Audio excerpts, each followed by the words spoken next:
બે પેલીનો ભાઈ આવે છે, આપણે એને ઇમ્પ્રેસ કરી દઈએ એટલે નવરાત્રીના બધા દિવસ અહીંયા જ રમવા આવે. કોઈ વાંધો નહીં, તું મને ફોલો કરી. Ready partner?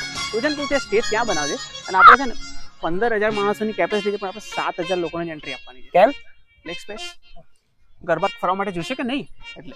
અને તું છે ને સાંકડી શેરી ત્યાં બનાવજે, લો ગાર્ડન જેવી. એ કેમ? શોપિંગ, લેડીઝ લોકોને શોપિંગ તો કરાવી કે નહીં? થીમ? કોઈ થીમ નહીં. આપણે મોંઘા દાટ પાસ વેચવાના જ નહીં. નાના બાળકોથી લઈને મોટા લોકો સુધી બધા લોકો જેટલા પણ ખેલૈયા શ્રી રાધે ફાર્મમાં એન્ટર થાય એટલે એમને એમ થઈ જવું જોઈએ કે સોસાયટીમાં એન્ટર થયા. અને જેન્ઝી નું શું પાર્ટનર? એમની ચિંતા ના કરીશ, એમના માટે શેણાના ઢોલની વ્યવસ્થા થઈ ગઈ છે. પછી ભલે રાત્રે 12 વાગે પછી આખો એમનો સ્ટેપ કરી રાખતા સવાર સુધી. અરે યાર શું છે, નવરાત્રી આવી નથી ને અત્યારથી વેલેટ પાર્કિંગ વાળા આવી ગયા છે. તું એમની જોડે વાત કર, હું દેવાંગ પટેલ જોડે વાત કરીને આવું છું. તું મને ઇન્દિરા બ્રિજ વાળું જે લોકેશન છે ને એ મને WhatsApp પર મોકલ, હું એમને મોકલી દઉં. ડન છે. શું છે ભાઈ? દેવાંગ પટેલ આવવાનો છે? અહીંયા 10 દિવસ અલગ અલગ આર્ટિસ્ટ આવવાના છે. તને શું કામ છે? પાસ જોઈતા હતા. ગ્રુપ પાસ જોઈએ? હા હા. ચાલ અપાઈ દઉં તને ભાઈ.